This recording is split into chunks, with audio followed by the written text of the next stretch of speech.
안녕하십니까. 저 심동부라고 합니다.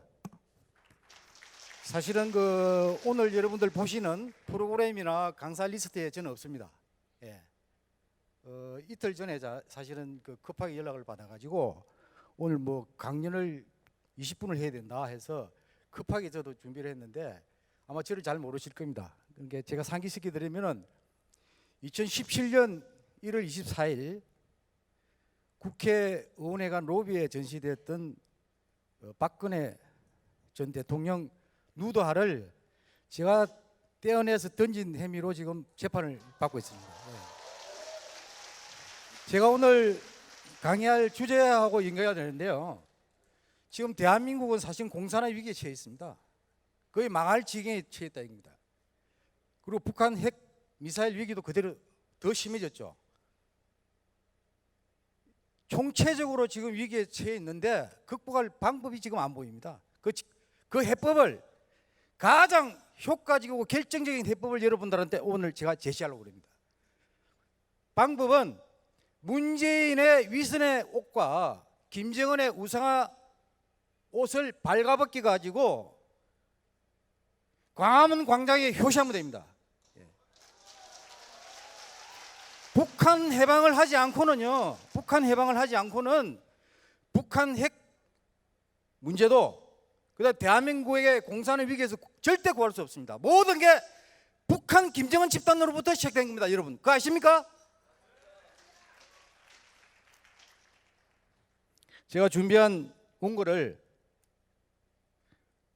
말씀드리겠습니다. 한반도 자유와 진실의 파도로 북한 해방. 강의 제목이 그렇습니다. 한반도는 공산화 위기에 처해 있습니다.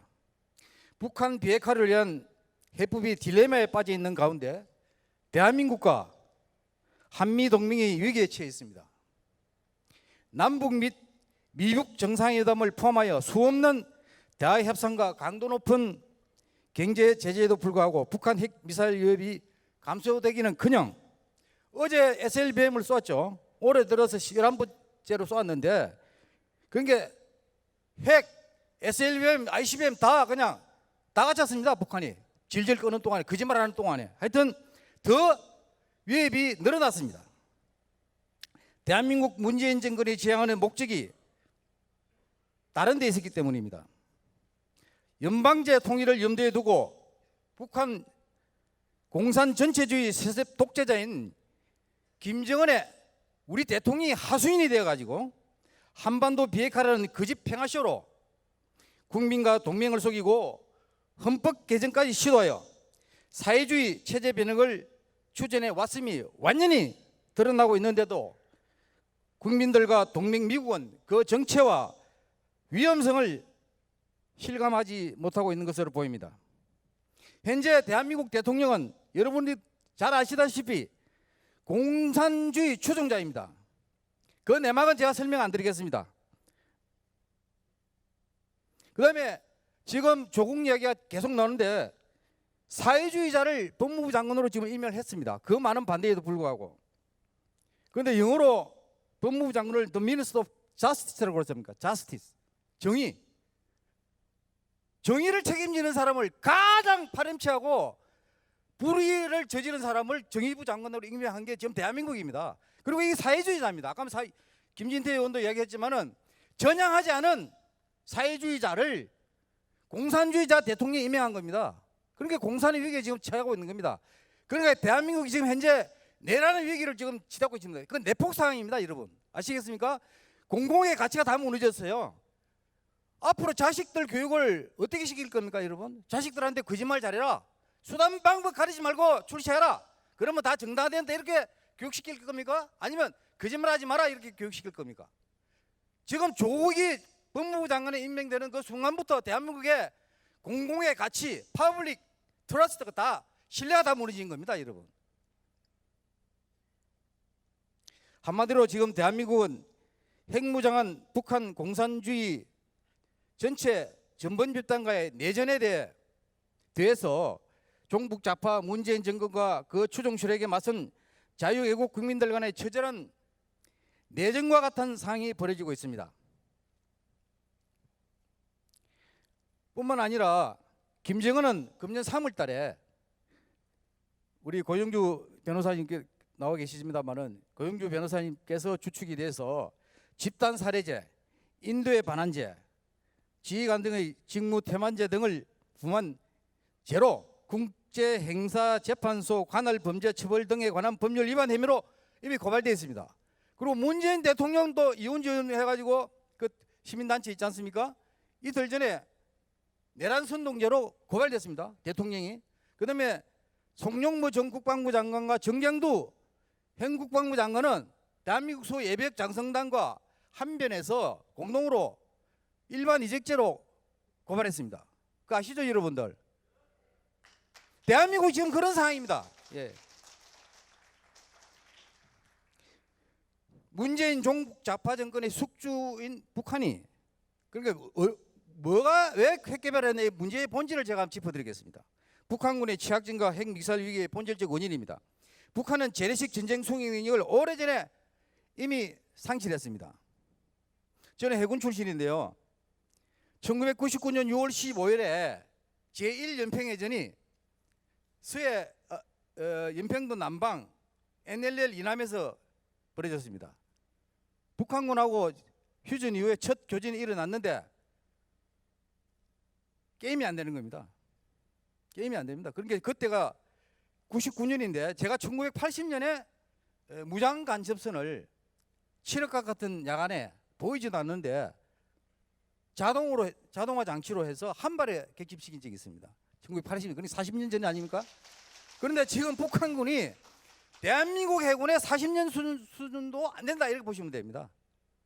북한군이 전투를 하면은요 외부 가판에 사람이 빽빽하게 붙어 있어요. 왜? 수동으로 다 돌려야 되니까. 근데 우리 해군은 외부 가판에 사람이 없습니다. 왜? 전부 자동화되어 있으니까. 그래서 1999년 제1연평해전이 끝나고 그 다음 날 김정일이가 평양 주재 중국 대상을 찾아갔다는 거 아닙니까?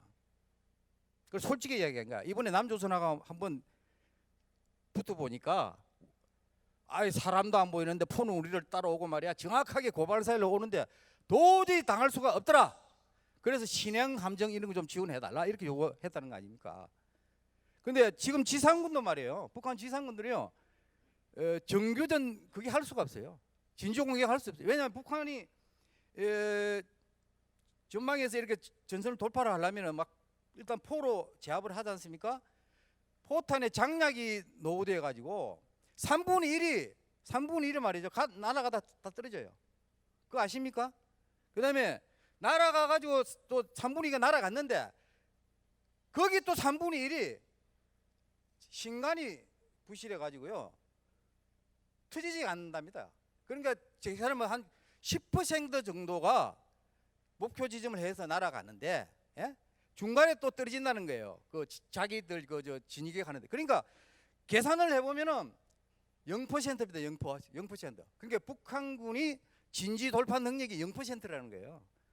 그러니까 한미연합훈련을 하면은 그 대응 훈련을 하지 않습니까? 근데 탱크를 못 모는 거예요. 왜? 기름이 부족하고 하니까 평소 훈련이 안 돼가지고. 근데 예비역들 그 늙은 노병들 불러가지고 옛날 탱크 모르는 사람 불러가지고 탱크를 대신 몰게 할 정도라는 거 아닙니까, 여러분? 그거 아십니까? 그 처음 듣습니까? 그 북한군이 지금 병사들이 몸무게가 몇 킬로 되겠습니까? 43.5kg입니다. 제가 현역에 있을 때 43.5kg인데 지금은 더 내려갔을 것 같아요. 중학생 한 1학년 정도 평균 체중 정도 될까요? 그러니까 이게 못 먹고 체력이 약한 데다가 훈련도 부족하고 기름 또 유로가 부족. 도저히 이게 운용을 못 하는 겁니다. 그래서 만들어낸 게 뭐죠? 비대칭 무기입니다. 핵, 미사일, 화생 무기. 소위 비대칭 무기. 그럼 절대 무기를 가지고 우리가 보유할 수 없는 무기를 보유해서 가장 적은 돈을 투입해서 그걸 가지고 체제 유지를 하면서 공갈치 가지고 남한 척과 통일까지 하겠다. 이것이 북한의 기본 전략입니다. 그러니까 핵 미사일 위기의 본질은 북한군의 재래식 전력을 가지고 전면전을 수행할 능력이 상실했기 때문입니다. 여러분 그거 아시겠습니까? 그러면은 지금 그 북한이 핵을 이번 고도해가지고 거의 개발이 끝났는데요. 핵 무장이. 그다음에 어제 SLBM까지 쌓아가지고 그야말로 핵 ICBM, SLBM까지 능력을 다 그게 구비했어요. 그게 핵 무장 이게 전력화 끝났다고 보시면 돼요. 저는 그렇게 개인적으로 생각합니다. 어떻게 할 겁니까, 여러분? 그러면 1993년에 그 북한이 NPT를 탈퇴하면서 1차 북핵이 와서 지금 몇 년 되게 26년 됐습니다. 20년. 그다음에 1차 핵실험 한 지로부터 13년이 지났어요. 뭘 했느냐 이거야. 뭘 했느냐 이거. 특히 문재인 정권 들어서서 작년 4.27 판문점 정상회담에 뭐라고 그랬습니까? 문재인 대통령. 1년 내에 북한 김정은 위원장이 북한 비핵화하기로 약속했다. 그랬지 않습니까? 국민들한테 그래 보고했지 않습니까? 공을 했지 않습니까? 미국 트럼프 대통령한테까지 가서 똑같은 얘기를 해가지고 미국 정상회담을 3번씩이나 하고 말이죠. 우리도 그렇게 하고 말이에요. 뭐가 남았습니까? 제재를 한다고 북한이 발한 거 있습니까? 하나도 비핵화에 일부도 나간 게 없어요. 더 악화돼 버렸단 말이에요. 그거 어떡하겠습니까, 여러분? 어떻게 해야 되냐 이거야. 그는 저는 오래전부터 이 주장을 계속했는데 기다만 듣는 사람이 없어. 뭐 제가 별로 그렇게 유명한 사람도 아니다 보니까 그런지 모르겠는데요. 저는 이걸 철칙을 가지고 있습니다. 제가요 합참의 초대 정보작전과장, 인포메이션 오퍼레이션 이 과장을 제가 창설해서 제가 초대 과장을 했어요. 그런데 이라크전을 분석해 보니까 전쟁 방식이 완전 틀립니다. 완전 바뀌어 버렸어요. 옛날처럼 돌격 앞으로 이거 아닙니다. 완전히 전략적 중심부터 파고드는 겁니다. 전략적. 그런데 북한에도 전략적 중심이 있고 우리 대한민국도 전략적 중심이 있습니다. 그 전략적 중심을 쉽게 이야기하면 그 나라를 떠받치는 힘의 원천, 그 나라를 떠받치는 힘의 원천이 전략적 중심입니다. 그러니까 그 전략적 중심이 와야 되면은 그 나라 그냥 망한다는 얘기입니다. 그렇게 쉽게 얘기합니다. 이 클라우제비츠가 한 얘기인데 북한의 전략적 중심이 뭐냐면은 굉장히 쉽습니다. 이라크도 마찬가지예요. 이라크전 할 때도 미군이 이라크전 때 그렇게 공략을 했습니다. 빨리 끝냈잖아요. 그런데 북한의 전략적 중심은 김정은 우상화 최고 리더십입니다. 그것만 무너지면 끝나는 거예요. 자, 대한민국의 전략적 중심이 뭔지 아십니까? 그렇게 강조하는 한미동맹입니다. 한미동맹이 와야 되고 주한미군이 철수하고 말이죠. 그렇게 되면은 쉽게 얘기하면 대한민국 망하는 겁니다. 예, 망하는 겁니다. 여러분 역사를 거슬러 가서 대한민국이 현재까지 독립을 하고 국가 체제가 유지되고 말이죠. 생존해서 이렇게까지 번영한 그는 누구 때문입니까? 한미동맹입니다. 예. 앞으로는 더 그런 거예요. 그러니까 북한은 굉장히 영리한 거예요. 북한은 영리한 게 나쁜 놈들이지만 영리한 건 틀림없어요. 집중적으로 그 한미동맹을 파고든 겁니다. 모든 게 한미동맹. 핵 미사일 개발하는 것까지 모든 게 한미동맹에 초점이 맞죠. 딱 여러분 한번 계산해 보십시오. 북한은 외지를 하면 전부 한미동맹에 돼 있다. 종전선언을 해야 된다. 평화협정 체제를 가야 된다. 예? 이렇게 전부 한미동맹 와야 가게 됩니다. 그런데 우리는 어떻게 했죠? 그럼 우리도 그러면 북한의 전략적 중심을 와해시키면 될 거 아니냐? 그렇지 않습니까? 북한은 그렇게 했는데 우리는 뭐 했죠? 전혀 그러한 노력을 하지 않았다는 거예요. 그 바보 같은 짓이죠. 그런데 2004년에 휴전선에 설치됐던 대북 확성기를 철거했죠. 노무현 정부 때. 그래가지고 2011년에 천안함 사건 나고 다시 설치를 했어요. 그래서 가동을 안 하다가 2015년에 가동을 했습니다. 그게 뭐죠? 목함질에 우리 병사가 다리가 날아갔어요. 최근에 그 전상이냐 공상이냐 논란을 맡다가 어제 뉴스를 보니까 하재현 중사가 전상 처리됐다 하더군요. 제가 그때 저 국군 수도병원에 한번 문병한 적이 있습니다. 여기 정성희 목사님도 계신데 몇 분하고 같이 갔었는데요.